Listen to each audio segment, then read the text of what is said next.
Friends, welcome back to our channel.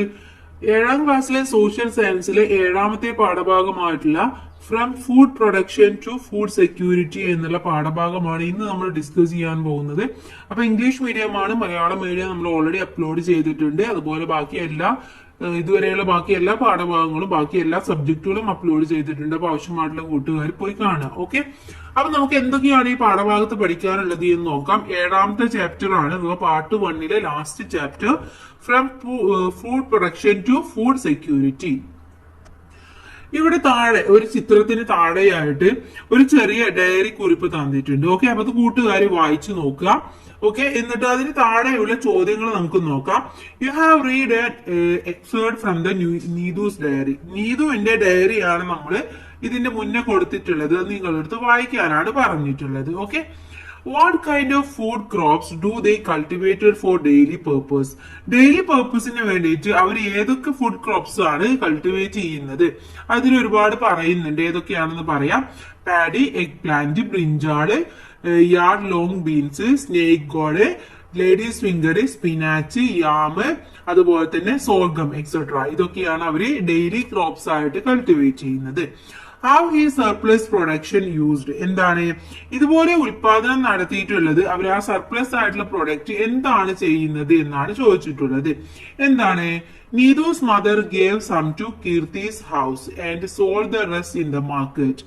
അവര് കുറച്ച് മാർക്കറ്റിൽ കൊണ്ടുപോയി വിൽക്കും. അതുപോലെ തന്നെ നീതുവിന്റെ മദർ ബാക്കിയുള്ളതൊക്കെ കീർത്തിയുടെ ഹൗസിലേക്ക് അഥവാ നെയ്ബറിലേക്കൊക്കെ കൊടുക്കാറുണ്ട്. What are the benefits of such farming. ഇത്തരത്തിലുള്ള ഫാർമിംഗ് നടത്തുമ്പോൾ എന്തൊക്കെ ബെനിഫിറ്റ്സ് ആണ് നമുക്ക് കിട്ടുന്നത്? Producing and using our own food becomes a habit. നമ്മൾ ഉണ്ടാക്കിയ പ്രൊഡക്റ്റ് നമുക്ക് ഉപയോഗിക്കാനും അത് നല്ല ഹാബിറ്റ് ആയിട്ട് മാറ്റാനും കഴിയുന്നു. Non toxic foods can be used. അതുപോലെ തന്നെ നല്ല നോൺ ടോക്സിക് ആയിട്ടുള്ള ഫുഡൊക്കെ നമുക്ക് ഉപയോഗിക്കാൻ വേണ്ടി സാധിക്കുന്നു. ഇതൊക്കെയാണ് ഇതിന്റെ ബെനിഫിറ്റ് എന്ന് പറയുന്നത്. ഇനി agriculture has played a crucial role in transforming human beings from the hunter gatherer to a modern man. അഥവാ പണ്ട് നമുക്കറിയാം എങ്ങനെയായിരുന്നു ഗാദേർഡ് ഒക്കെ ചെയ്തിട്ടുള്ളതായിരുന്നു നമ്മുടെ മനുഷ്യർ ചെയ്തിരുന്നത്, അല്ലെ? വേട്ടയാടിയിട്ട് ജീവിച്ചിരുന്ന പൂർവികരിൽ നിന്നിട്ടും ഇന്ന് നമ്മൾ കാണുന്ന മോഡേൺ വികാസത്തിലേക്ക് ഒരുപാട് കാലങ്ങളായിട്ടാണ് നമ്മൾ ഈ ഒരു മോഡേൺ യുഗത്തിലേക്ക് എത്തിച്ചേർന്നത്.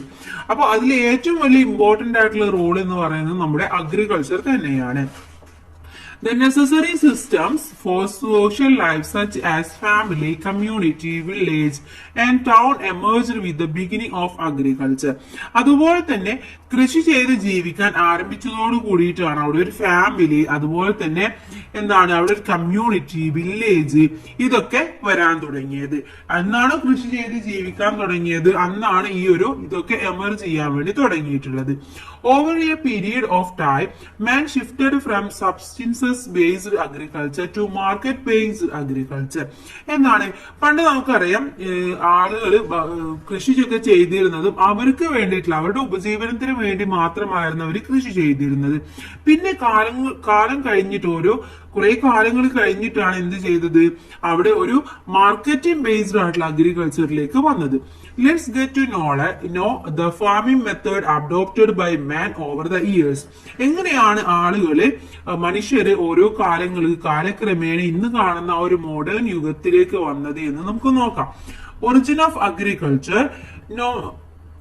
Nomadic man began farming around 7000 BCE. അഥവാ അലഞ്ഞു തിരിഞ്ഞ ആളുകൾ 7000 BC മുതലാണ് കൃഷി എന്നത് തുടങ്ങിയിട്ടുള്ളത്. Humans started farming at different times in Mesopotamia, Turkey, Egypt, Western Asia and Europe. അഥവാ ആളുകളൊക്കെ പണ്ട് എവിടെയായിരുന്നു? മെസൊപ്പൊട്ടോമിയ, തുർക്കി, ഈജിപ്ത്, പടിഞ്ഞാറൻ ഏഷ്യ, യൂറോപ്പ് എന്നിവിടങ്ങളിലൊക്കെയാണ് ആദ്യമായിട്ട് കൃഷി ആരംഭിച്ചത്. Around 3000 BCE, an agrarian culture developed in India along with the Indus Valley civilization. അഥവാ Indus Valley സിവിലൈസേഷനോട് കൂടിയിട്ടാണ് 3000 BCE നമ്മുടെ ആ ഒരു സിന്ധു ഇൻഡസ് നദിയുടെ തീരത്തൊക്കെ ആയിട്ട് കൃഷി സംസ്കാരം വളർന്നു വന്നത്. Serials such as wheat, barley etcetera were cultivated in Mohenjo-daro and Harappa. The twin cities situated along the banks of river Indus. Agriculture started much later in South India. അഥവാ പണ്ട് നമ്മൾ പറഞ്ഞു എന്താണ് ഈ സിന്ധു നദിയുടെ തീരത്തൊക്കെ ആയിരുന്നു അല്ലെ. അപ്പൊ അവിടെ എന്തായിരുന്നു, അവിടെ പ്രധാനമായിട്ടും രണ്ട് നഗരങ്ങളായിരുന്നു ഉണ്ടായിരുന്നത്. ഒന്ന് മോഹൻജദാരോയും മറ്റൊന്ന് ഹാരപ്പയും. അപ്പൊ അവിടെ ഗോതമ്പ്, ബാർലി തുടങ്ങിയവയൊക്കെയായിരുന്നു ആദ്യമായിട്ട് കൃഷി ചെയ്യാൻ തുടങ്ങിയിരുന്നത്. പിന്നീടും ഒരുപാട് കാലങ്ങൾക്ക് ശേഷമാണ് നമ്മുടെ സൗത്ത് ഇന്ത്യയിലേക്കൊക്കെ അഗ്രികൾച്ചർ വന്നിട്ടുള്ളത്. ദെൻ സബ്സിസ്റ്റൻസ് ഫാമിംഗ് എന്താണ്, ഉപജീവനം, നമ്മുടെ ആവശ്യങ്ങൾക്ക് വേണ്ടിയുള്ള ഫാമിങ്ങിനെ കുറിച്ചിട്ടാണ് പറയുന്നത്. This is the method in which farmers produce and use only the products required for their sustenances. അവർക്ക് ആവശ്യമായിട്ടുള്ള അവരുടെ ഡെയിലി ആവശ്യങ്ങൾക്ക് വേണ്ടിയിട്ടായിരുന്നു ആദ്യം ഫാമിംഗ് തുടങ്ങിയിട്ടുണ്ടായിരുന്നത്. Obtaining profit is not the primary object of this method. അവിടെ എന്താണ്, നമ്മൾ വേണ്ടിയിട്ട് കൃഷി ചെയ്യുമ്പോൾ അവിടെ നമുക്ക് പ്രോഫിറ്റ് എന്നുള്ളത് അവിടെ ഒരു ഒബ്ജക്റ്റീവേ അല്ല. പ്രൈമറി ആയിട്ട് നമുക്ക് എന്താണ് അവിടെ നമുക്ക് പ്രോഫിറ്റ് കിട്ടുക എന്നുള്ളതല്ല, നമ്മുടെ ആവശ്യങ്ങൾക്കുള്ളത് ഉണ്ടാക്കുക എന്നുള്ളത് മാത്രമായിരുന്നു. However, in some circumstances, the surplus agricultural products are sold to fulfill their other needs. Traditional agriculture tools R mostly used in this farming. പക്ഷെ എന്താണ് അവിടെ നമുക്കറിയാം പ്രോഫിറ്റ് അല്ല നമ്മുടെ പ്രൈമറി ആയിട്ടുള്ള ഒബ്ജക്റ്റീവ് എങ്കിൽ പോലും ഇപ്പൊ നമ്മുടെ വീട്ടിലേക്ക് ഉണ്ടാക്കി കുറച്ച് വെണ്ടക്ക ഉണ്ടാക്കി, അവിടെ കൂടുതൽ വെണ്ടക്ക ഉണ്ടാവുകയാണെങ്കിൽ നമ്മൾ എന്താ ചെയ്യുക, നമ്മൾ മാർക്കറ്റ് ചെയ്യും അല്ലെ. അപ്പൊ അത് എന്ന് പറയുന്നത് സർപ്ലസ് അഗ്രികൾച്ചർ പ്രൊഡക്റ്റ് ഉണ്ടാകുമ്പോൾ മാത്രമാണ് അവിടെ ആ ഒരു മാർക്കറ്റിംഗിലേക്ക് മാറുന്നത്. അത് മാത്രമല്ല ട്രഡീഷണൽ ആയിട്ട് അഗ്രികൾച്ചർ ടൂൾസ് മാത്രമാണ് ഇവര് ഫാമിങ്ങിന് ഉപയോഗിക്കുന്നത്. നെക്സ്റ്റ് എന്ന് പറയുന്നത് മിക്സഡ് ഫാമിങ്ങിനെ കുറിച്ചിട്ടാണ് പറയുന്നത്. ഓക്കെ, മിക്സഡ് ഫാമിംഗ് എന്താണെന്ന് നോക്കാം. Mixed farming is the simultaneously cultivation of more than one crop in a given plot on land. അഥവാ നമ്മൾ ഒരു പ്ലോട്ടില് അല്ലെങ്കിൽ ഒരു ലാൻഡില് എന്താണ് നമ്മൾ സൈമിൾട്ടേനിയസ് ആയിട്ട്, അഥവാ ഇപ്പൊ വാഴകൃഷി നടത്തുമ്പോൾ അവിടെ നമ്മൾ കുറച്ച് ചീരയും കൂടെ വെക്കുകയാണ്. അപ്പൊ അവിടെ എന്താണ് രണ്ട് കൃഷിയാണ് ഒരേ സമയത്ത്, രണ്ട് ക്രോപ്സ് ആണ് ഒരേ സമയത്ത് ഉണ്ടാകുന്നത്. അതിന്റെ കൂടെ നമ്മൾ ഒരു പശുവിനെ വളർത്തുകയാണ്. ആ പശുവിന്റെ എന്താണ് ചാണകം കൊണ്ട് നമ്മൾ ഈ ഒരു കൃഷിയൊക്കെ നടത്തുന്നത്. അപ്പൊ അവിടെ ഒരുപാട് കൃഷിയാണ് ഒരുമിച്ച് നടത്തുന്നത്. ഇതിനെയാണ് നമ്മൾ മിക്സഡ് ഫാമിംഗ് എന്ന് പറയുന്നത്. Along with this life stock rearing, poultry farming, fish farming, etc. can also be combined. What are the benefits of the form of farming? ഇത്തരത്തിലുള്ള ഫോം ഓഫ് ഫാമിംഗിന്റെ ബെനിഫിറ്റ്സ് എന്തൊക്കെയാണെന്നാണ് ചോദിക്കുന്നത്. Livestock feed comes from agriculture. എന്താണ്, കന്നുകാലികൾക്കുള്ള തീറ്റ കൃഷിയിൽ നിന്നും ലഭിക്കുന്നു. അതുപോലെ തന്നെ manure required for agriculture is also obtained from livestock. അതുപോലെ കൃഷിക്ക് ആവശ്യമായിട്ടുള്ള വളം കന്നുകാലികളിൽ നിന്നും തിരിച്ചു ലഭിക്കുന്നുണ്ട്. The cost of production will be relatively low. അതുപോലെ കൃഷിക്ക് താരതമ്യേന എന്തായിരിക്കും, ചിലവ് കുറവായിരിക്കും. ഇനി രണ്ടെണ്ണം കൂടെ എഴുതാൻ പറയുന്നുണ്ട്. അപ്പൊ എന്തൊക്കെ നമുക്ക് എഴുതാം, integration of various types of crops, അതുപോലെ തന്നെ availability of A variety of food products. ഇത് രണ്ടും നമുക്ക് അവിടെ എഴുതി കൊടുക്കാം. ഇനി നെക്സ്റ്റ് നമ്മൾ നോക്കാനുള്ളത് കൾട്ടിവേഷൻ ഓഫ് പ്ലാന്റേഷൻ ക്രോപ്സ് എന്നുള്ളതാണ്. അഥവാ പ്ലാന്റേഷൻ ക്രോപ്സിനെ കുറിച്ചിട്ട് നമുക്ക് നോക്കാം. ഇപ്പൊ നമ്മൾ മിക്സഡ് ഫാമിങ്ങും മറ്റുള്ള അതുപോലെ തന്നെ സബ്സിസ്റ്റൻസ് ഫാമിങ്ങും നമ്മൾ പഠിച്ചു. ഇനി അടുത്തത് എന്താണ് പ്ലാന്റേഷൻ ക്രോപ്സ് എന്നാണ് നോക്കുന്നത്. With arrival of the British, the farmers who traditionally cultivated paddy and other food crops started cultivating plantation crops like tea, coffee, cloves, cardamom and pepper in large areas. എന്താണ്, നമ്മുടെ ബ്രിട്ടീഷുകാരൊക്കെ വന്നതോട് കൂടിയിട്ടാണ് നമ്മൾ വിശാലമായിട്ടുള്ള പ്രദേശത്ത് ഇത്തരത്തിലുള്ള പ്ലാന്റേഷൻ ക്രോപ്സ് ഒക്കെ ഉണ്ടാക്കാൻ വേണ്ടി തുടങ്ങിയത്. തേയില, കാപ്പി, ഗ്രാമ്പു, ഏലം, കുരുമുളക് തുടങ്ങിയവയൊക്കെ നമ്മൾ കൃഷി ചെയ്യാൻ വേണ്ടി തുടങ്ങി. ഓക്കെ, അങ്ങനെയാണ് നമ്മുടെ നാട്ടിൽ എന്ത് വന്നത്, പ്ലാന്റേഷൻ ക്രോപ്സ് വന്നിട്ടുള്ളത്. Then in the wake of Industrial Revolution, European countries, including Britain, were in need of large quantity of agriculture raw materials. അഥവാ നമ്മുടെ ഇൻഡസ്ട്രിയൽ റവല്യൂഷൻ ഒക്കെ യൂറോപ്പിൽ വന്നതോട് കൂടിയിട്ട് എന്താണ്, ബ്രിട്ടീഷുകാർക്ക് ഇത്തരത്തിലുള്ള റോ മെറ്റീരിയൽസ് ഒക്കെ കൂടുതലായിട്ട് ആവശ്യമായിട്ട് വന്നു. For this they promoted plantation crop in the colonial countries from the beginning of the 19th century. അപ്പൊ ഇങ്ങനെ വന്നപ്പോൾ 19th centuryയിലൊക്കെ അവർ ഏതൊക്കെയാണ് അവരുടെ കോളനികൾ ഉണ്ടായിരുന്നത് അവിടെയൊക്കെ ഇത്തരത്തിലുള്ള പ്ലാന്റേഷൻ ക്രോപ്പ് ഒക്കെ ഉണ്ടാക്കാൻ വേണ്ടിയിട്ട് പ്രൊമോഷൻ നടത്തിക്കൊണ്ടിരുന്നു. Long term income and relatively low cost of production are the characteristics of this farming method. ഈ ഫാമിംഗ് മെത്തേഡിന്റെ ക്യാരക്ടറിസ്റ്റിക്സ് എന്ന് പറയുന്നത് എന്താണ്? ലോങ് ടേം ഇൻകം ആണ് കിട്ടുന്നത്. ഇപ്പൊ നമ്മളൊരു തേയില ഉണ്ടാക്കി കഴിഞ്ഞാൽ നമുക്ക് ഒരുപാട് കാലം അതിൽ നിന്നല്ലേ നമുക്ക് എന്താണ് വരുമാനം കിട്ടും. അപ്പൊ അതൊരു ലോങ് ടേം ഇൻകം ആണ് കിട്ടുന്നത്. അതുപോലെ തന്നെ ലോ കോസ്റ്റ് ഓഫ് പ്രൊഡക്ഷൻ ആണ് നടക്കുന്നത്. ഇനി അടുത്തത് കൾട്ടിവേഷൻ ഓഫ് കൊമേഴ്ഷ്യൽ ക്രോപ്സിനെ കുറിച്ചിട്ടാണ്. എന്താണ് കൊമേഴ്ഷ്യൽ ക്രോപ്സ് ഏതൊക്കെയാണ്, അതിന്റെ കൾട്ടിവേഷനെ കുറിച്ചിട്ടാണ് അടുത്തതായിട്ട് നമ്മൾ ഡിസ്കസ് ചെയ്യുന്നത്. Cultivation of commercial crops is the large scale production of agriculture product on commercial basis. Commercial basisലെ ഏറ്റവും കൂടുതൽ അഗ്രികൾച്ചർ പ്രൊഡക്റ്റ് നടക്കുന്നത് എവിടെയാണ്?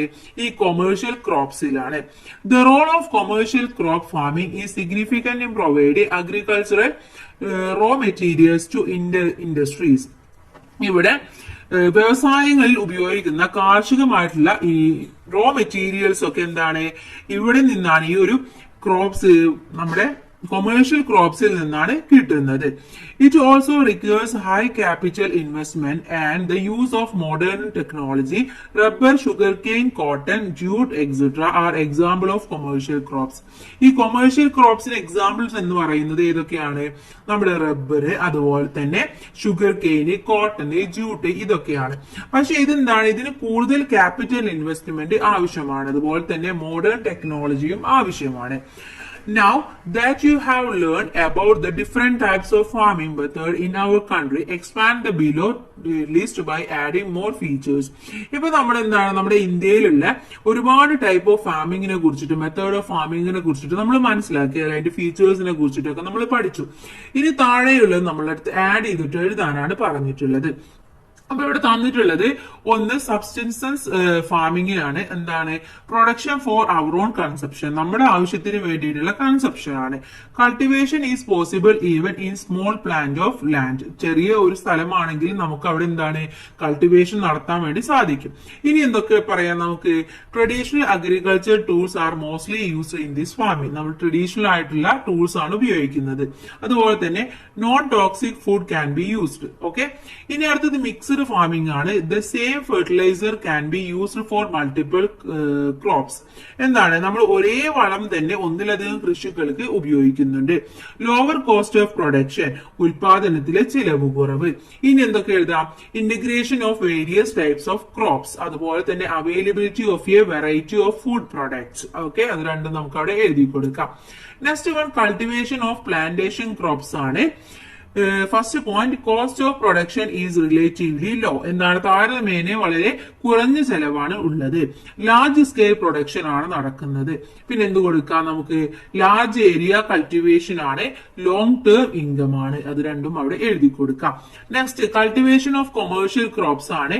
ഹൈ ക്യാപിറ്റൽ ഇൻവെസ്റ്റ്മെന്റ് ആവശ്യമാണ്. പ്രൊവൈഡ്സ് റോ മെറ്റീരിയൽസ് ആണ്. ഓക്കെ, റോ മെറ്റീരിയൽസ് എന്താണ്? ഇത് പ്രൊവൈഡ് ചെയ്യുന്നു. അതുപോലെ ഇനി എന്ത് കൊടുക്കാം? ഹൈ ക്യാപിറ്റൽ ഇൻവെസ്റ്റ്മെന്റ് ആണ്. ലാർജ് സ്കെയിൽ പ്രൊഡക്ഷൻ ആണ്. ഓക്കെ. ഇനി അടുത്തത് നമുക്ക് നോക്കൂ, agriculture for food and income എന്നുള്ളതാണ്. കൃഷി എന്ന് പറയുന്നത് എന്താണ്? ഭക്ഷണത്തിനും വരുമാനത്തിനും. ഭക്ഷണത്തിന് മാത്രമല്ല എന്ന് നമ്മൾ പഠിച്ചു, വരുമാനത്തിനും കൂടെയാണ് അല്ലെ. കുറച്ച് അഗ്രികൾച്ചറിന്റെ പിക്ചേഴ്സ് ആണ് നമുക്ക് കൊടുത്തിട്ടുള്ളത്. ഇതിന് താഴെയുള്ള ചോദ്യം നമുക്ക് നോക്കാം. Which of the crops scene in the picture are used for food? ഇതിൽ ഏതൊക്കെയാണ് നമ്മൾ ഫുഡിനായിട്ട് ഉപയോഗിക്കുന്നത്? ഏതൊക്കെയാണ്? പാഡി, മെയ്സ്, അതുപോലെ തന്നെ വീറ്റ്, ടീ, ഇതൊക്കെയാണ് നമ്മൾ ഉപയോഗിക്കാറുള്ളത്.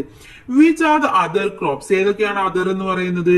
Rubber, cotton. ഓക്കെ, റബ്ബറും കോട്ടൺ ആണ് അവിടെ അതർ ആയിട്ടുള്ളത്. ഇനി agriculture crops are broadly classified into food crops and cash crops. എന്താണ്? നമ്മുടെ അഗ്രികൾച്ചർ ക്രോപ്സിനെ രണ്ടായിട്ടാണ് തരംതിരിക്കുന്നത്. ഒന്ന് ഫുഡ് ക്രോപ്സും മറ്റൊന്ന് ക്യാഷ് ക്രോപ്സും ആണ്. Food crops are crops that can be used as food, whereas crops used for commercial and industrial purpose are called cash crops. അഥവാ നമ്മൾ ഭക്ഷണത്തിനൊക്കെ ആയിട്ട് ഉപയോഗിക്കുന്നതിനെയാണ് നമ്മൾ food crops എന്ന് പറയുന്നത്. കൊമേഴ്ഷ്യൽ ആയിട്ടുള്ള ഇൻഡസ്ട്രിയൽ പർപ്പസിന് ഉപയോഗിക്കുന്നതിനെ നമ്മൾ ക്യാഷ് ക്രോപ്സും എന്ന് പറയുന്നു. Find the crops of our country and complete the list. നമ്മുടെ നാട്ടിലെ ഫുഡ് ക്രോപ്സും ക്യാഷ് ക്രോപ്സും കണ്ടെത്തിയിട്ട് ഇത് കംപ്ലീറ്റ് ചെയ്യാനാണ് പറഞ്ഞിട്ടുള്ളത്. ഇവിടെ ഫുഡ് ക്രോപ്സിൽ റൈസും വീറ്റും തന്നിട്ടുണ്ട്. പിന്നെ എന്തൊക്കെയാണ്? മൈസ്, ബാർലി, ടപ്പിയോക്കോ, ലെഗ്യൂസ്, ഇതൊക്കെ എന്താണ്? ലെഗ്മ്യൂസ്, ഇതൊക്കെ എന്താണ്?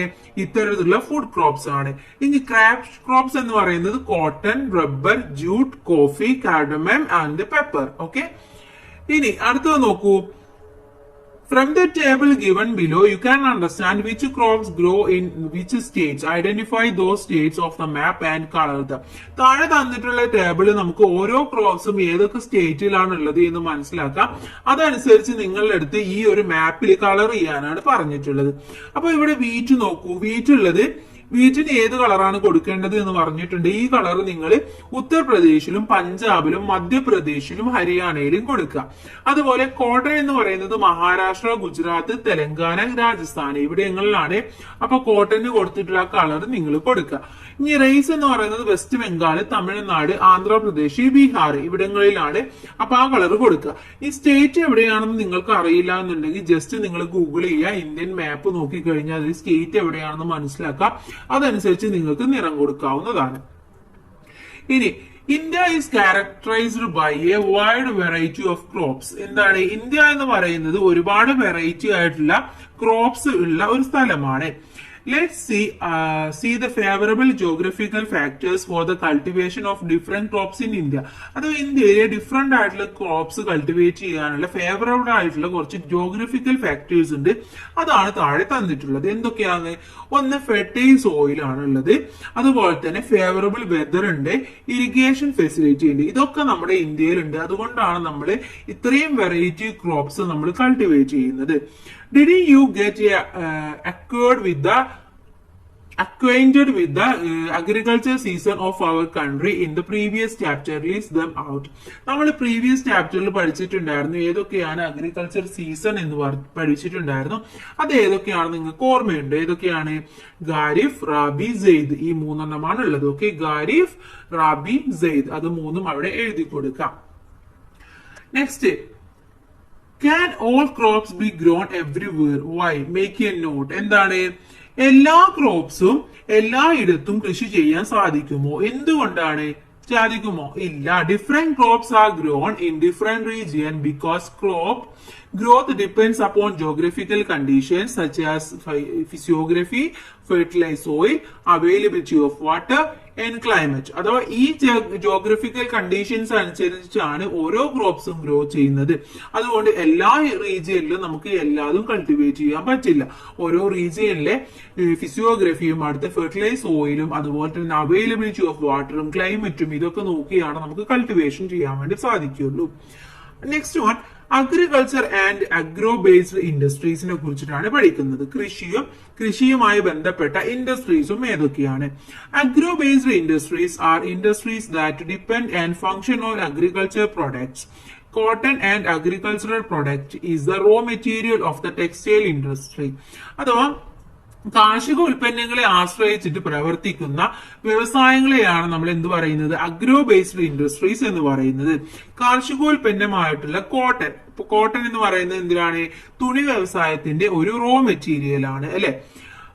So the textile industry as an example for agro-based industry. Similarly, agricultural products like rubber and sugarcane are used as raw material for various industries.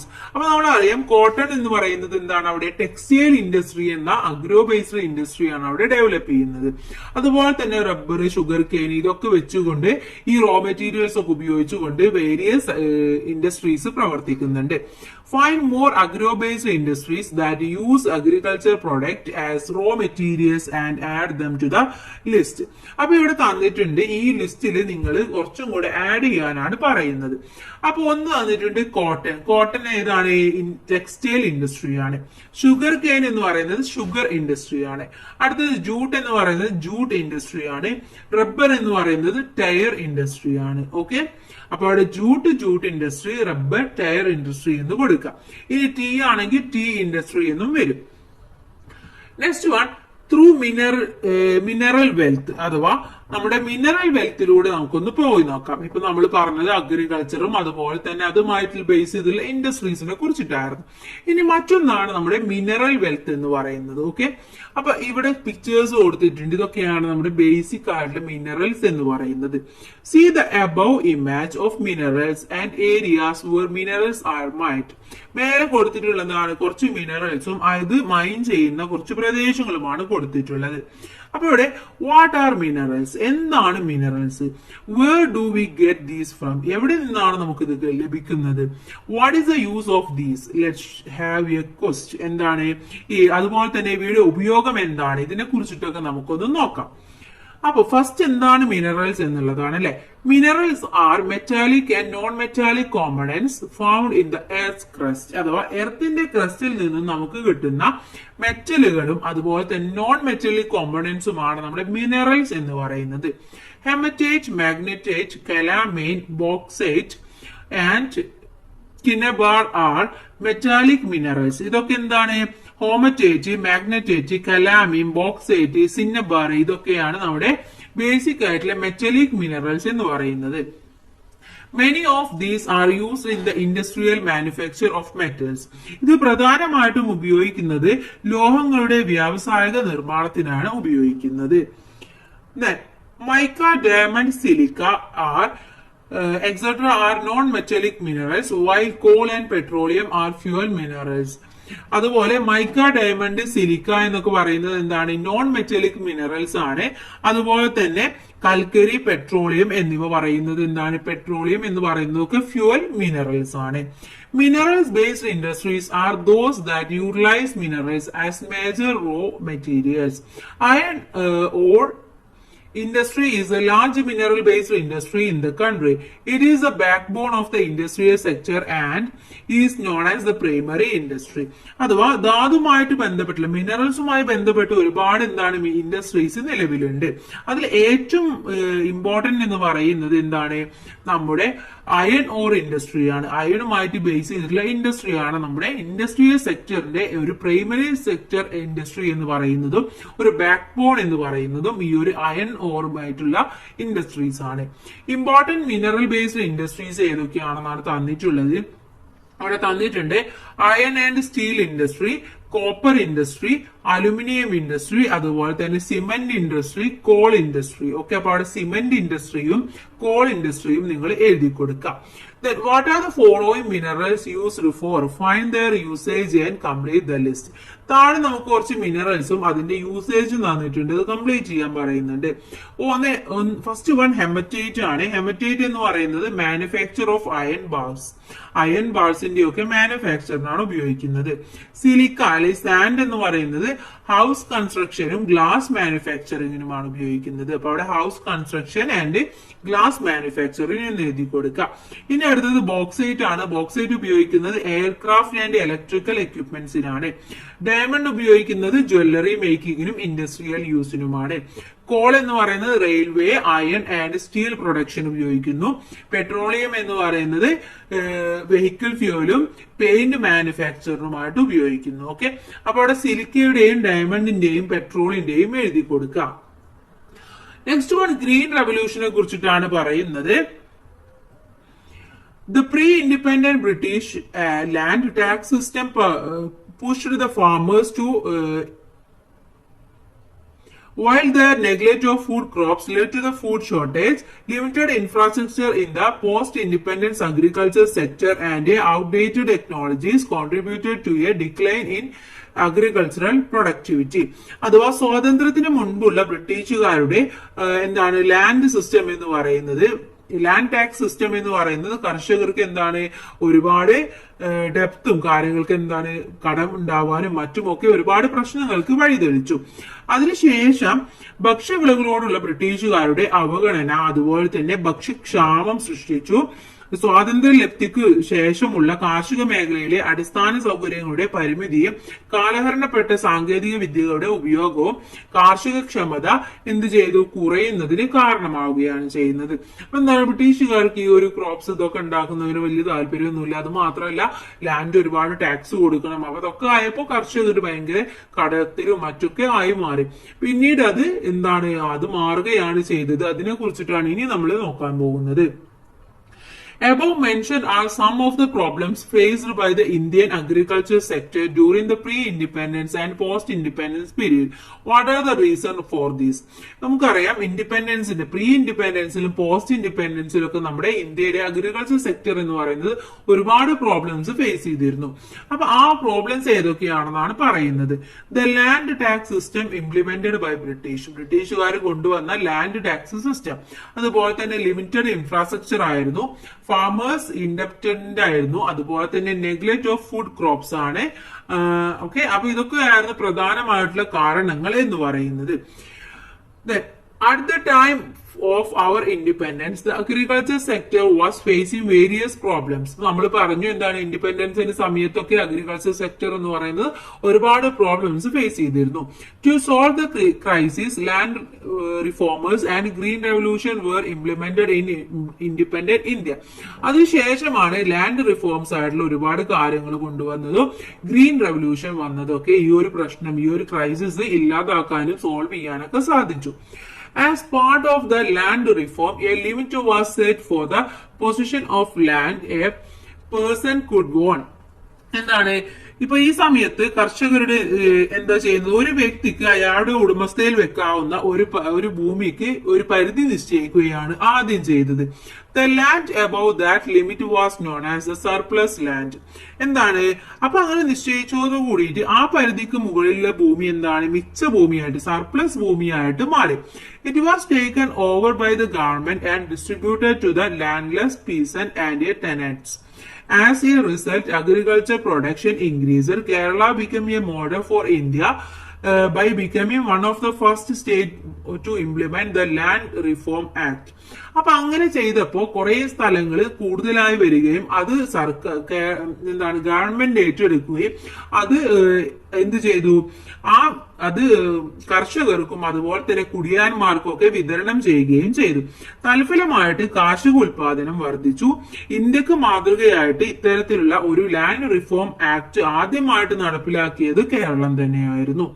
The Green Revolution was a program that massively increased the production of food grains using high-yield seeds, fertilizers, pesticides, new technologies, loan at low interest rates, and scientific irrigation. അപ്പോ ഈ ഒരു green revolution എന്ന് പറയുന്നത് എന്താണ്, അവിടെ ഉണ്ടായത് production എന്ന് പറയുന്നത് വളരെയധികം ഇൻക്രീസ് ചെയ്യുകയാണ് ചെയ്തത്. അതിനു വേണ്ടിയിട്ട് നല്ല ഇനത്തിലുള്ള വിത്തുകള്, അതുപോലെ തന്നെ ഫെർട്ടിലൈസേഴ്സ്, പെസ്റ്റിസൈഡ്സ്, ന്യൂ ടെക്നോളജീസ്, അതുപോലെ തന്നെ ചെറിയ ഇൻഡസ്ട്രിയിൽ ലോൺ കൊടുക്കുക, അതുപോലെ സയന്റിഫിക് ഇറിഗേഷൻ, ഇതൊക്കെ വന്നതോട് കൂടിയിട്ട് അവിടുത്തെ ഫുഡ് ഗ്രെയിനും ഫുഡ് പ്രൊഡക്ഷനും ഒക്കെ ഒരുപാട് കൂടുകയാണ് ചെയ്യുന്നത്.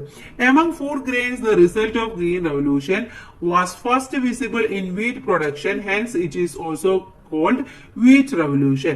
അപ്പോൾ ഇതെന്താണ്, ഇത് ഏറ്റവും കൂടുതൽ വീറ്റ് പ്രൊഡക്ഷനിലാണ് ഉണ്ടായിട്ടുള്ളത്. അപ്പൊ അതുകൊണ്ട് തന്നെ ഇതിനെ ഈ ഗ്രീൻ റെവല്യൂഷന്റെ മറ്റൊരു പേര് എന്ന് പറയുന്നത് വീറ്റ് റെവല്യൂഷൻ എന്നുള്ളതാണ്.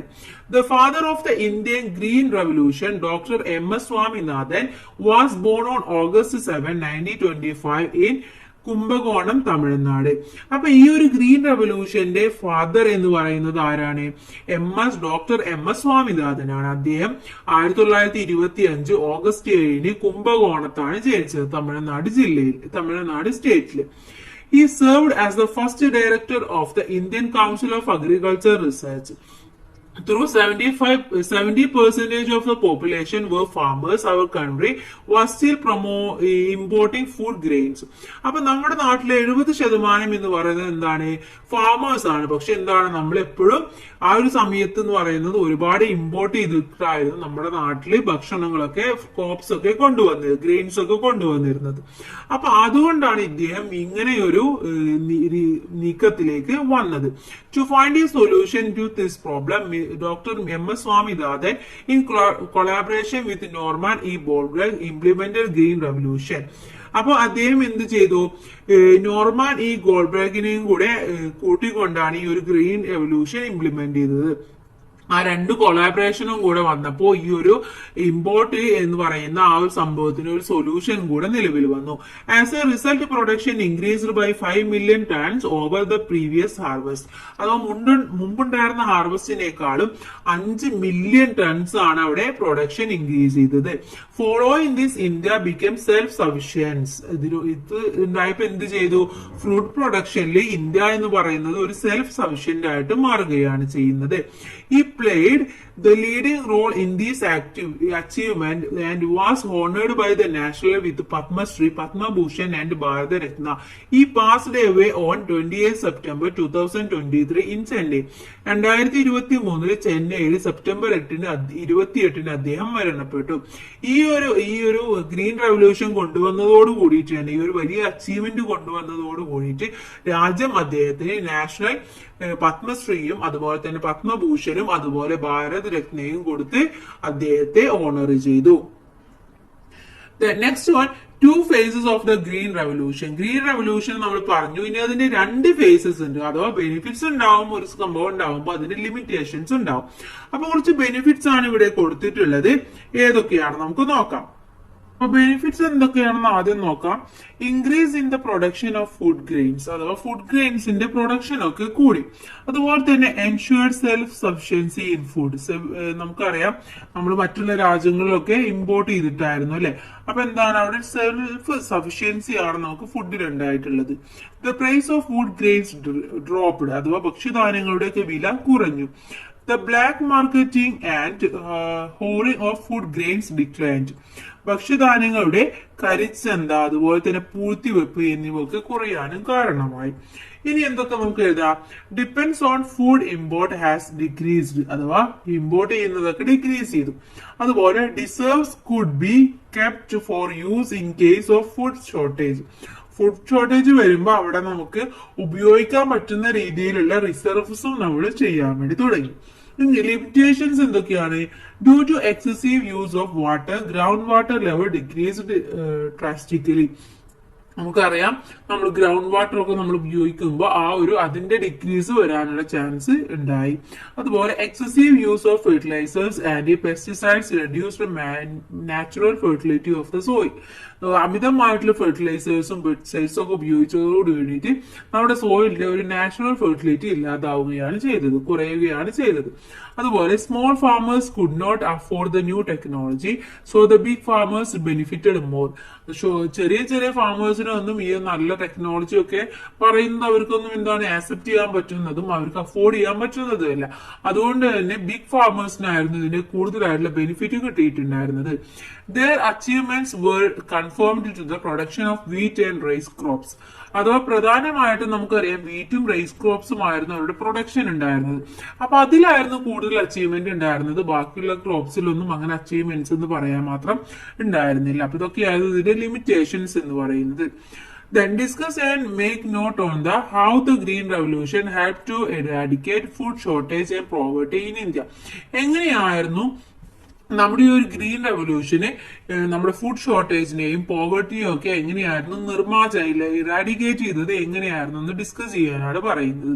അപ്പൊ നമ്മൾ നേരത്തെ പറഞ്ഞു ഒരുപാട് ഫ്രൂട്ട് പ്രൊഡക്ഷൻ ഉണ്ടായിരുന്നത് കൂടിയിട്ട് അവിടെ ഇതിന്റെ എല്ലാവർക്കും ഒരുപോലെ ഈക്വലി ആയിട്ട് എല്ലാവർക്കും ഫുഡൊക്കെ കിട്ടാൻ തുടങ്ങി. അതുപോലെ തന്നെ ഇതിന്റെ പ്രൈസ് ഒക്കെ കുറയാൻ വേണ്ടി തുടങ്ങി. അപ്പൊ അതെന്താണ് പോവർട്ടി അവിടെ ഇല്ലാതാക്കാൻ വേണ്ടി കാരണമാവുകയും ചെയ്തു. ഇനി അടുത്തതായിട്ട് നമ്മൾ പറയുന്നത് നോർമാൻ ഈ ബോർഡലിനെ കുറിച്ചിട്ട് പറയുന്നത്. അപ്പൊ അത് കൂട്ടുകാരെ വായിച്ചു നോക്കാം. ഇനി അടുത്തത് പോവർട്ടി മീൻസ് എന്ന് പറഞ്ഞുകൊണ്ട് എന്താണ് പോവർട്ടി എന്നുള്ളത് ഒരു കുട്ടിയുടെ അനുഭവത്തിൽ പറയുന്നുണ്ട്.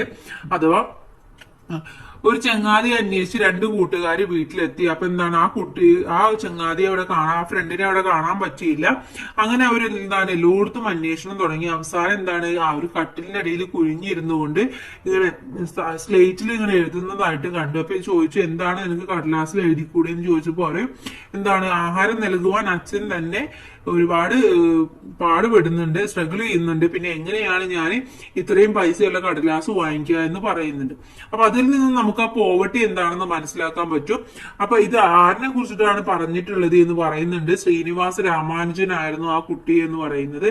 മാത്തമാറ്റിക്കൽ വിസാർഡ് ആണ് അദ്ദേഹം എന്ന് പറയുന്നത്. ഓക്കെ, ഇനി നമുക്ക് നേരെ ബാക്കിയുള്ളത് നോക്കാം. Many people in our society are unable to meet even their basic needs. നമ്മുടെ സൊസൈറ്റിയിൽ ഒരുപാട് ആളുകൾക്ക് എന്താണ് അവരുടെ ബേസിക് നീഡ്സ് പോലും ഫുൾഫിൽ ചെയ്യാൻ പറ്റാത്ത ഒരവസ്ഥയാണ്. What can we call the condition of not being able to fulfill such needs.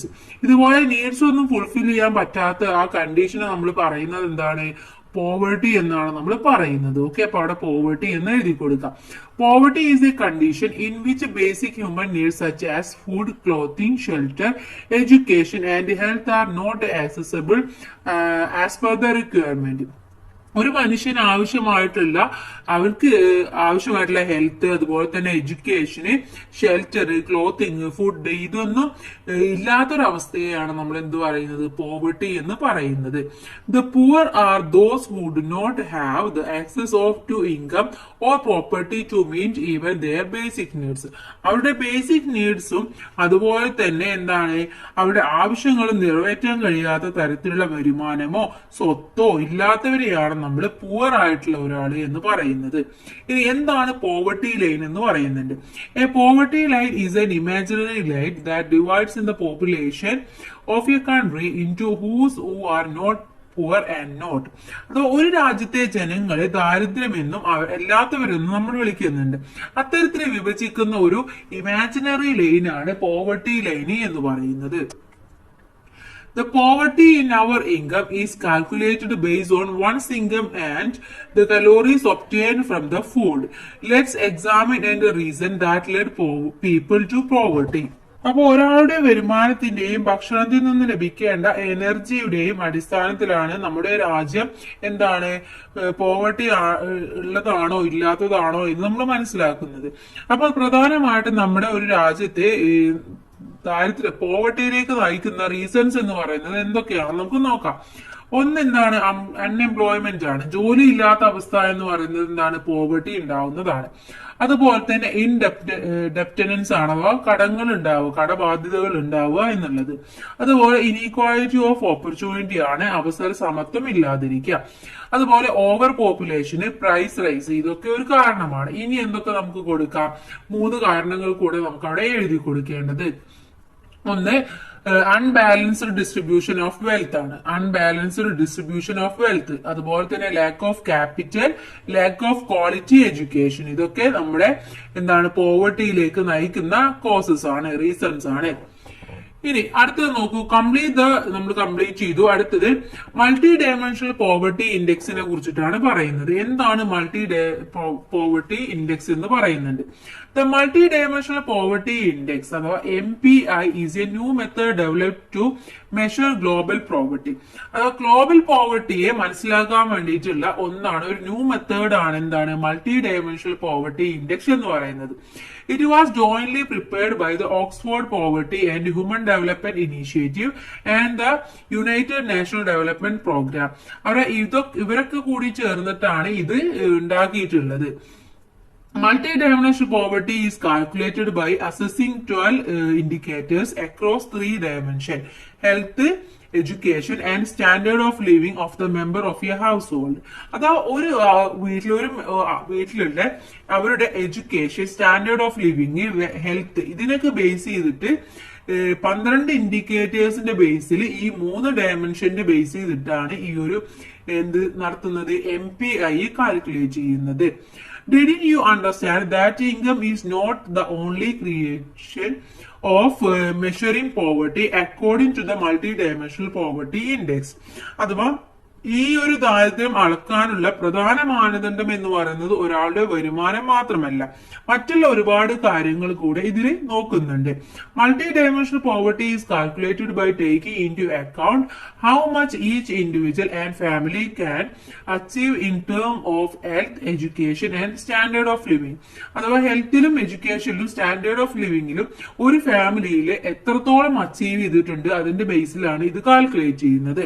അപ്പൊ ഇവിടെ ഹെൽത്തിൽ നോക്കുന്നത് nutrition, child and adolescent mortality rates, maternal health, ഇത് മൂന്നുമാണ് ബേസ് ചെയ്യുന്നത്. എഡ്യൂക്കേഷനിലാണെങ്കിൽ സ്കൂൾ എഡ്യൂക്കേഷനും സ്കൂൾ അറ്റൻഡൻസും നോക്കാറുണ്ട്. സ്റ്റാൻഡേർഡ് ഓഫ് ലിവിംഗില് കുക്കിംഗ് ഫ്യൂലും സാനിറ്റേഷനും അതുപോലെ തന്നെ drinking water, electricity, housing, assets, bank accounts, ഇതൊക്കെയാണ് അവർ നോക്കാറുള്ളത്. The graph shows the poverty level of the state and union territories of our country for the year 2015 to 16, 2019 to 21 as per the multi-dimensional poverty index approved by the NITE Ayog. NITE ആയോഗിന്റെ multi dimensional poverty ഇൻഡെക്സിന്റെ ഒരു graph ആണ് താഴെ തന്നിട്ടുള്ളത്. Union ടെറിട്ടറീസിന്റെയും മറ്റുള്ള കൺട്രീസിലെയും ഒക്കെയാണ് 2015, 16 19, 21 ആ ഒരു കാലഘട്ടത്തിലെയാണ് തന്നിട്ടുള്ളത്. അപ്പൊ ഇത് കൂട്ടുകാർ നോക്കി മനസ്സിലാക്കി പഠിക്കുക. ഓക്കെ, ഇനി അടുത്ത നമുക്ക് നോക്കാനുള്ളത് to get out of poverty എന്നുള്ളതാണ്. അടുത്തതായിട്ട് നമുക്ക് നോക്കാനുള്ളത് എങ്ങനെയൊക്കെയാണ് നമ്മൾ ഈ പോവർട്ടിയിൽ നിന്നും ഗെറ്റ് ഔട്ട് ചെയ്യുക, എങ്ങനെയൊക്കെയാണ് കരകയറുക. The central and state government are implementing many poverty alleviation schemes to eradicate the poverty prevalent in our country. അഥവാ നമ്മുടെ രാജ്യത്ത് ഈ ഒരു പോവർട്ടി അലീവിയേഷന് വേണ്ടിയിട്ട് ഒരുപാട് സ്കീംസ് കൊണ്ടുവന്നിട്ടുണ്ട്. നമ്മുടെ പോവർട്ടി ഇല്ലാതാക്കാനും അതിൽ നിന്നും എങ്ങനെയൊക്കെ നമുക്ക് മുന്നോട്ട് പോവാം എന്ന്, അതില്ലാത്ത ഒരു സംഭവം എങ്ങനെ കൊണ്ടുവരാം എന്നുള്ളതൊക്കെ അടിസ്ഥാനമാക്കിയാണ്. These projects can be classified into 3 categories. ഇത് 3 കാറ്റഗറി ആയിട്ടാണ് ക്ലാസിഫൈ ചെയ്തിട്ടുള്ളത്. ഒന്ന് സെൽഫ് എംപ്ലോയ്മെന്റ് വേജ് എംപ്ലോയ്മെന്റ് സ്കീമാണ്. അതിൽ വരുന്നതാണ് നെയിം ഓഫ് പ്രൊജക്ട് കൊടുത്തിട്ടുണ്ട്, Mahatma Gandhi national rural employment guarantee scheme. അതുപോലെ തന്നെ പ്രധാൻ മന്ത്രി റോസ്ഗാർ യോജന. ഇതിന്റെ ഒബ്ജക്റ്റീവ് എന്ന് പറയുന്നത് adults with low income receive employment opportunities and income. അഥവാ താഴ്ന്ന വരുമാനമുള്ള പ്രായപൂർത്തിയായ കുടുംബാംഗങ്ങൾക്ക് തൊഴിൽ അവസരങ്ങളും വരുമാനവും ലഭിക്കുന്നതാണ്. നെക്സ്റ്റ് എന്ന് പറയുന്നത് ലൈഫ് പ്ലാൻ ആണ്. To provide livelihood to dependents of victims of crime who are suffering financial hardship. അഥവാ സാമ്പത്തികമായിട്ട് പ്രയാസം അനുഭവിക്കുന്ന കുറ്റകൃത്യങ്ങൾക്ക് ഇരയായി മരണപ്പെടുന്നവരുടെ ആശ്രിതർക്ക് നൽകുന്ന ഉപജീവന മാർഗം കണ്ടെത്തുന്നതിനുള്ളതാണ് ഇത്. അടുത്തത് അയ്യങ്കാളി അർബൻ എംപ്ലോയ്മെന്റ് ഗ്യാരണ്ടി സ്കീമാണ്. Employment is provided to the adult members of every household living in urban areas who are willing to do unskilled manual labor. അഥവാ നഗരപ്രദേശങ്ങളിൽ വസിക്കുന്ന അവിദഗ്ധ കായിക തൊഴിൽ ചെയ്യാൻ സന്നദ്ധതയുള്ള ഓരോ കുടുംബത്തിലെയും പ്രായപൂർത്തിയായ അംഗങ്ങൾക്ക് തൊഴിൽ നൽകാനുള്ളതാണ്. And next one food and security പ്രൊജക്റ്റുമായി ബന്ധപ്പെട്ടതാണ്. അതിലെ first one public distribution system ആണ്. BDS എന്ന് പറയുന്നതാണ് ensuring food security of the all people എന്നുള്ളതാണ് അതിന്റെ ഒബ്ജക്റ്റീവ്. നെക്സ്റ്റ് വൺ പീമൻ ബോഷൻ. ഓക്കെ, ഇതെന്തിനുള്ളതാണ്? Mid day meal scheme for 1st to 8th grade school children ഉള്ളതാണ്. അതിൽ തന്നെ അടുത്തതാണ് മറ്റൊന്നാണ് സുഭിക്ഷ കേരള സ്കീം എന്ന് പറയുന്നത്. The project is being implemented in Kerala to achieve self sufficiency in food. Next one social security സ്കീംസിലുള്ളതാണ്. First one national social assistance സ്കീമാണ്. അതുപോലെ തന്നെ പ്രധാനമന്ത്രി സുരക്ഷ ബീമ യോജന എന്നുള്ളതും provide pension and insurance coverage to indigent senior citizens. ഇനി ഇതിൽ അടുത്ത ഒരെണ്ണാണ് എന്താണ് നിരാമയ ഹെൽത്ത് ഇൻഷുറൻസ് സ്കീമാണ്. Scheme to provide health insurance to differently abled person in the state. അഥവാ സംസ്ഥാനത്തെ അംഗപരിമിതർക്ക് നൽകുന്ന ആരോഗ്യ ഇൻഷുറൻസ് ആണ് ഈ ഒരു സ്കീം എന്ന് പറയുന്നത്. അപ്പൊ ഇത്രയും സ്കീം എന്താണ്? പ്രധാനമായിട്ടുള്ള സ്കീമാണ്. Apart from these Kerala is also effectively implement the following projects as the Sneha Santhwanam, അതുപോലെ തന്നെ Vayumithram, extreme poverty eradication, Karunya health insurance, Thalolam, അതുപോലെ തന്നെ ആശ്വാസ കിരണം, സ്നേഹപൂർവം, ക്യാൻസർ സുരക്ഷ ലൈഫ് മിഷൻ. ഇതൊക്കെ എന്താണ്? നമ്മുടെ കേരളം കൊടുക്കുന്ന ഒരുപാട് പ്രൊജക്ടുകളാണ്. Find out the beneficiaries of the above scheme in your area. Also find the similar schemes that exist and make a note. ഇതുപോലെ നിങ്ങളുടെ പ്രദേശത്ത് ഇതൊക്കെ ആർക്കൊക്കെയാണോ കിട്ടുന്നുള്ളത് അതിനെ കുറിച്ചിട്ടും അതുപോലെ തന്നെ ഇതുപോലെ വേറെ എന്തൊക്കെ സ്കീം നിങ്ങളുടെ പ്രദേശത്തുണ്ടോ എന്നൊക്കെ നോക്കിയിട്ട് നിങ്ങളൊരു നോട്ട് ഉണ്ടാക്കാനാണ് പറയുന്നത്. നെക്സ്റ്റ് പറയുന്നത് കുടുംബശ്രീ ആൻഡ് പോവർട്ടി അലിവിയേഷനെ കുറിച്ചിട്ടാണ്. കുടുംബശ്രീ നമ്മളെല്ലാവരും കേട്ടിട്ടുള്ളതാണ് അല്ലെ. അപ്പൊ എന്താണ് കുടുംബശ്രീ എന്ന് പറയുന്നത്, അതിനെ കുറിച്ചിട്ടാണ് പറയുന്നത്. Kudumbashree is A project launched on 17th May 1998 with the aim of poverty alleviation and economic upliftment of woman. അഥവാ ദാരിദ്ര്യം ഇല്ലാതിരിക്കാൻ വേണ്ടിയിട്ടും സ്ത്രീകളുടെ സാമ്പത്തിക ഉയർച്ചയും ലക്ഷ്യമിട്ടുകൊണ്ട് 1998 മെയ് 17 തുടങ്ങിയ ഒരു പദ്ധതിയാണ് കുടുംബശ്രീ എന്ന് പറയുന്നത്.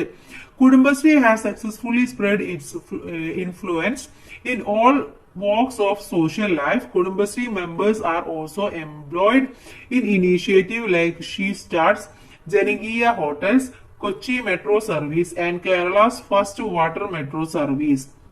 അഥവാ ഇന്ന് നമുക്കറിയാം കുടുംബശ്രീ എന്ന് പറയുന്നത് ഒരു ഭൂരിഭാഗം എല്ലാ മേഖലകളിലേക്കും എത്തിയിട്ടുണ്ട് അല്ലെ. അത് ഷീറ്റ് സ്റ്റാർട്സ്, അതുപോലെ തന്നെ ജനകീയ ഹോട്ടലുകൾ, കൊച്ചി മെട്രോ സർവീസ്, കേരളത്തിലെ ആദ്യ വാട്ടർ മെട്രോ സർവീസ് എന്നിവയൊക്കെ എന്താണ്, ഈ ഒരു കുടുംബശ്രീയിലെ മെമ്പേഴ്സ് ആണ് വർക്ക് ചെയ്യുന്നത്. That most of the states in India have adopted the Kudumbashree model. അതുപോലെ തന്നെ ഇന്ത്യയിലെ ഒരുപാട് സ്റ്റേറ്റ്സും ഈ ഒരു കുടുംബശ്രീ മോഡൽ അഡോപ്റ്റ് ചെയ്തിട്ടുണ്ട്. Kudumbashree's experience and achievements are helpful for poverty alleviation. The creation of a knowledge economy has contribution to social capital formation. ഇത് എന്ന് പറയുന്നത് പോവർട്ടി അലിവിയേഷൻ വളരെയധികം ഹെൽപ്പ് ചെയ്തിട്ടുള്ള ഒന്നാണ്. അതുപോലെ തന്നെ വൈജ്ഞാനിക സമ്പത്ത് വ്യവസ്ഥ സൃഷ്ടിക്കുന്നതിനും സാമൂഹ്യമായിട്ടുള്ള ഒരു മൂലധന സമാഹരണത്തിനും ഇത്തരത്തിലുള്ള ഈ ഒരു കുടുംബശ്രീയൊക്കെ വളരെയധികം സഹായിച്ചിട്ടുണ്ട്. Prepare a questionnaire to organise an interview with Kudumbashree unit members in your area in order understand how Kudumbashree's work is helpful in poverty alleviation. അപ്പൊ പോവർട്ടി അലിവിയേഷന് വേണ്ടിയിട്ട് എങ്ങനെയൊക്കെയാണ് ഈ കുടുംബശ്രീ ഹെൽപ്പ് ചെയ്യുന്നത് എന്നൊക്കെ അറിയാൻ വേണ്ടിയിട്ട് നിങ്ങളുടെ അടുത്ത് ഒരു ക്വസ്റ്റ്യനെയർ ഉണ്ടാക്കാനാണ് പറയുന്നത്. എന്നിട്ട് ഏതെങ്കിലും ഒരു കുടുംബശ്രീ യൂണിറ്റിലെ മെമ്പറുമായിട്ട് ഡിസ്കസ് ചെയ്യാം. നെക്സ്റ്റ് വൺ ഫുഡ് സെക്യൂരിറ്റിയെ കുറിച്ചിട്ടാണ് അടുത്ത ടോപ്പിക് എന്ന് പറയുന്നത്. Food security means ensuring that all people have access to adequate quantity of safe and nutrition food always and to guarantee necessary circumstances to obtain it. ഒരു സമൂഹത്തിലെ എല്ലാവർക്കും എല്ലായ്പ്പോഴും ആവശ്യമായിട്ടുള്ള അളവിൽ സുരക്ഷിതത്വം അതുപോലെ തന്നെ ന്യൂട്രിയന്റ് ആയിട്ടുള്ള ഫുഡ് ലഭിക്കുകയും അവ നേടാൻ ആവശ്യമായിട്ടുള്ള സിറ്റുവേഷൻ ഉറപ്പാക്കുകയും ചെയ്യുക എന്നുള്ളതാണ് നമ്മുടെ ഫുഡ് സെക്യൂരിറ്റി കൊണ്ട് ഉദ്ദേശിക്കുന്നത്. വൈ കാൺ ഫുഡ് സേഫ്റ്റി ബി എൻഷുർഡ്? എന്തിനാണ് നമ്മൾ ഈ ഒരു ഫുഡ് സെക്യൂരിറ്റി അല്ലെങ്കിൽ ഭക്ഷ്യസുരക്ഷ ഉറപ്പാക്കാൻ നമുക്ക് കഴിയാത്തത്? എന്തൊക്കെ കാരണമാണ്, എന്തുകൊണ്ടാണ് നമുക്ക് ഇത്തരത്തിലുള്ള സെക്യൂരിറ്റി ഇല്ലാത്തത്? എന്തൊക്കെയാണ്? ഒന്ന്, ക്ലൈമറ്റ് ചേഞ്ച്, ലോ ഇൻകം, അതുപോലെ തന്നെ lack of availability of food, industrialisation, rise in prices, imbalance in distribution, അതുപോലെ വേറെന്തൊക്കെയാണ്? വേറെന്തൊക്കെ നമുക്ക് കൊടുക്കാം? വാറ് അല്ലെ, war, natural disaster, absence of subsidies, അതുപോലെ തന്നെ lack of interest in agriculture, unemployment, population growth. ഇതൊക്കെ ഇത്തരത്തിലുള്ള ഇതിനുള്ള കാരണമാണ്. അതുകൊണ്ട് ഈ കാരണങ്ങളൊക്കെ കൊണ്ടാണ് നമുക്ക് അവിടെ എന്തെന്ന് ഒരു ഫുഡ് സേഫ്റ്റി നമുക്ക് ഇല്ലാത്തത്. ഇപ്പൊ ഫോർ എക്സാമ്പിൾ ഒരു ക്ലൈമറ്റ് ചേഞ്ചിന് ഇപ്പൊ വയനാട്ടിലുണ്ടായി, അപ്പൊ അവിടെ എന്താണ്, അവിടെ ഫുൾ സെക്യൂരിറ്റി ഇല്ല. കാരണം എല്ലാം ഒലിച്ചുപോയി, ഒന്നും ഇല്ലാത്തൊരവസ്ഥയാണ്. അപ്പൊ അത്തരത്തിലുള്ള നാച്ചുറൽ കലാമിറ്റീസ് വരുമ്പോ അല്ലെങ്കിൽ വാർ വരുമ്പോ ഇത്തരം അൺഎംപ്ലോയ്മെന്റ് വരുമ്പോ അവിടെ എന്താണ്, പോവർട്ടിയിലേക്ക് നോർമലി എത്തിച്ചേരുമെന്നാണ് പറയുന്നത്. Which are the government agencies that distribute food grains at subsidy rates? ഏതൊക്കെ ഗവൺമെന്റ് ഏജൻസീസ് ആണ് ഫുഡ് സബ്സിഡി ആയിട്ട് കൊടുക്കുന്നത്? Civil supplies, Triveni supermarket, പിന്നെന്തൊക്കെയാണ്, പബ്ലിക് ഡിസ്ട്രിബ്യൂഷൻ സെന്റർ, അതുപോലെ തന്നെ നീതി സ്റ്റോർ, ഹോർട്ടികോർപ്പ്, നന്മ സ്റ്റോർ, മാവേലി സ്റ്റോർ. ഇവരൊക്കെ ഇതുപോലെ സബ്സിഡിയുമായിട്ട് ഫുഡ് കൊടുക്കുന്ന സ്ഥാപനങ്ങളാണ്. ഹങ്കർ ഫ്രീ കേരള, ഇനി എന്താണ്, വിശപ്പില്ലാത്ത ഒരു Kerala. The key objective of the hunger free Kerala project is to eliminate hunger and make Kerala a hunger-free state from 2017 to 2018. The project is being run with the help of the Kudumbashree and local self-government bodies. Through such innovative project, the aim is to achieve food security by ensuring adequate food for all. അഥവാ പട്ടിണി ഇല്ലാതെ കേരളത്തെ വിശപ്പ് രഹിതമായിട്ടുള്ള ഒരു സംസ്ഥാനമാക്കി മാറ്റുക എന്നതാണ് നമ്മുടെ ഈ ഒരു പ്രൊജക്ടിന്റെ ലക്ഷ്യം എന്ന് പറയുന്നത്. 2017-18 മുതൽ കുടുംബശ്രീയുടെയും അതുപോലെ തന്നെ സെൽഫ് എംപ്ലോയ്മെന്റ് ബോഡീസിന്റെയും സഹായത്തോടെയാണ് ഇത് നടത്തി വരുന്നത്. എല്ലാവർക്കും ഭക്ഷണം ഉറപ്പുവരുത്തുക എന്നതാണ് ഇതിന്റെ ലക്ഷ്യം എന്ന് പറയുന്നത്. Adequate amount of nutrition food is necessary to maintain a healthy life. Food insecurity generally affect the economically disadvantaged section of the society. But when faced with the earthquake, droughts, flood, tsunamis, epidemics, etc., food insecurity affects other sections of the nation. Scarcity of food can be solved to some extent by the effective implementation of the public distribution system. അത് നമുക്കറിയാം, ഒരാൾ ആരോഗ്യപൂർണമായ ജീവിതം നിലനിർത്തുവാൻ നമുക്ക് എന്ത് വേണം? Nutrition ആയിട്ടുള്ള food വേണം, അല്ലെ? സാധാരണ നമ്മൾ എന്തെങ്കിലും കഴിച്ചു കഴിഞ്ഞാൽ നമുക്ക് ഹെൽത്ത് ഉണ്ടാവുമോ? ഇല്ല. നമ്മൾ നല്ല ന്യൂട്രീഷൻ ആയിട്ടുള്ള ഫുഡ് കഴിക്കണം. അപ്പോ ഭക്ഷ്യസുരക്ഷ ഇല്ലായ്മ എന്ന് പറയുന്നത് പൊതുവെ സമൂഹത്തിലെ സാമ്പത്തികമായ പിന്നോക്കം നിൽക്കുന്നവരെ ബാധിക്കുന്നതാണ്. പക്ഷേ അവിടെ വല്ല ഭൂകമ്പം ഉണ്ടാവുക, വരൾച്ച ഉണ്ടാവുക, വെള്ളപ്പൊക്കം, സുനാമി, അതുപോലെ തന്നെ വേറെന്തെങ്കിലും എപ്പിഡമിക്സ് ഉണ്ടാവുക, അപ്പൊ എന്താണ്? രാജ്യത്തിലെ എല്ലാ ജനവിഭാഗങ്ങളെയും ഇത് ഒരേപോലെ ബാധിക്കും. പൊതുവിതരണ സംവിധാനത്തിന്റെ ഫലപ്രദമായ ഇടപെടൽ മൂലമാണ് നമ്മൾ ഇത്തരത്തിലുള്ള സ്കാർസിറ്റി ഓഫ് ഫുഡ് ഇല്ലാതാക്കുന്നത്, സോൾവ് ചെയ്യുന്നത് അത്തരത്തിലാണ്. ഓക്കെ, അപ്പൊ ഇത്രയുമാണ് നമ്മുടെ ഒരു പാഠഭാഗം എന്ന് പറയുന്നത്. ഒരുപാട് കാര്യങ്ങൾ നമ്മൾ ഈ പാഠഭാഗത്തിൽ നോക്കി. അതുപോലെ തന്നെ ഈ ഫുൾ ചാപ്റ്റർ ഒരുമിച്ച് ആയതുകൊണ്ടാണ് വീഡിയോ ഭയങ്കര ലെങ്തി ആണ്. അപ്പോൾ കൂട്ടുകാര് നന്നായിട്ട് തന്നെ ക്ലാസ് ഒക്കെ ശ്രദ്ധിച്ച് കേൾക്കുക. ഓക്കെ, ഇനി നമുക്ക് ഇതിൽ ഇമ്പോർട്ടന്റ് ആയിട്ടുള്ള നോട്ട്സ് ഉടൻ തന്നെ അപ്ലോഡ് ചെയ്യുന്നതാണ്. എന്നിട്ട് നമുക്ക് നേരെ പാർട്ട് 2 ടെക്സ്റ്റ് ബുക്കിലെ കുറച്ച് ചാപ്റ്റേഴ്സും കൂടെ എടുത്താലാണ് നമുക്ക് ക്രിസ്മസ് എക്സാം വരെ കുറച്ച് ചാപ്റ്റേഴ്സും കൂടെ പെട്ടെന്ന് തീർക്കാനുണ്ട്. അപ്പോൾ വീഡിയോ ഉടൻ തന്നെ അപ്ലോഡ് ചെയ്യുന്നതാണ് ഓരോ സബ്ജക്ട് വൈസ് ആയിട്ട്. അപ്പൊ എല്ലാ കൂട്ടുകാർക്കും താങ്ക്സ് ഫോർ വാച്ചിങ്.